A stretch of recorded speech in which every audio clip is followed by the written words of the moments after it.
Well, hello everyone, and welcome back again to my kitchen. Today, I'm going to show you a bread alternative that I make, and this is something that for those of you all who do low carb or keto, or something like a carnivore or ketovore or something like that, this is something you would like because it's basically just the cheese, some cheese and eggs. So I'm going to sit this down here and show you that what I've done.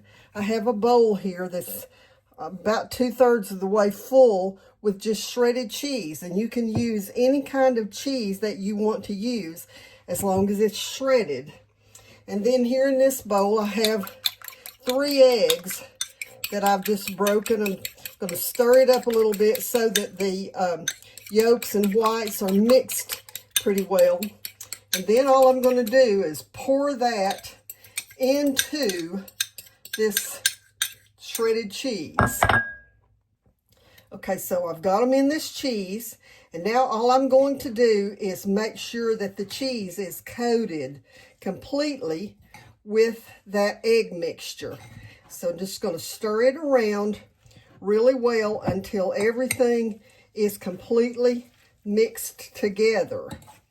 Now, when I bake this, the cheese has some natural oils in it, so I don't have to do anything to my pan to keep it from sticking.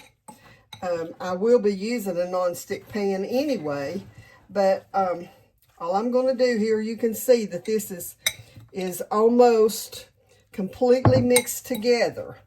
Now, let me grab me a spoon. I'm going to put about a level teaspoon of some garlic powder on this, and you can season this any way that you want to.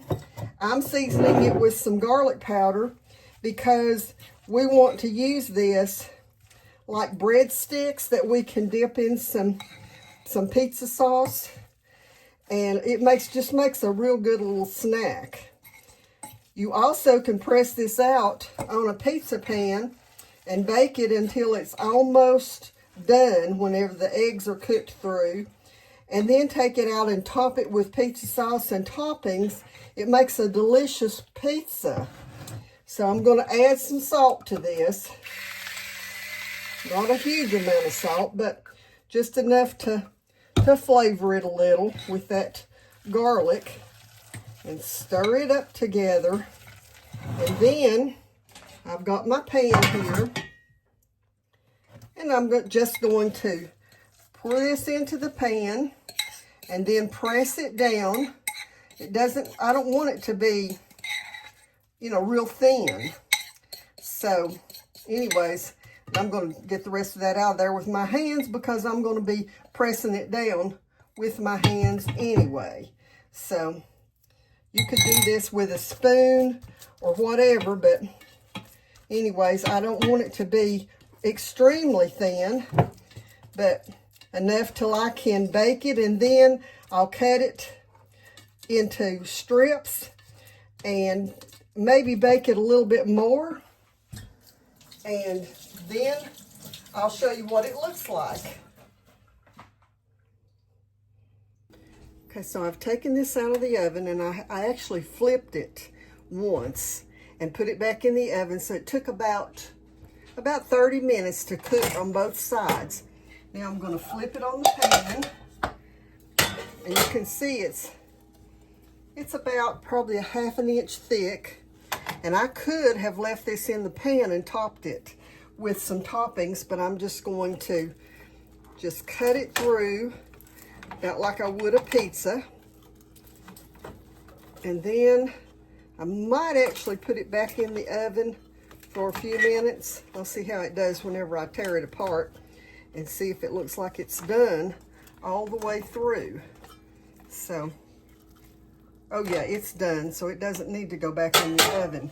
So, and then this is homemade pasta sauce, or you can use pizza sauce, and we'll use it and just cover this or dip it in it, and it makes a really good snack. Okay, so I've got some on a plate, And I just wanted to show you what I'm going to do is just cut a piece off of it and dip it in that sauce. And that's how I will eat it. And that's good. It's almost like having just a plain cheese pizza, or cheesy breadsticks. So anyway, until the next time, God bless you.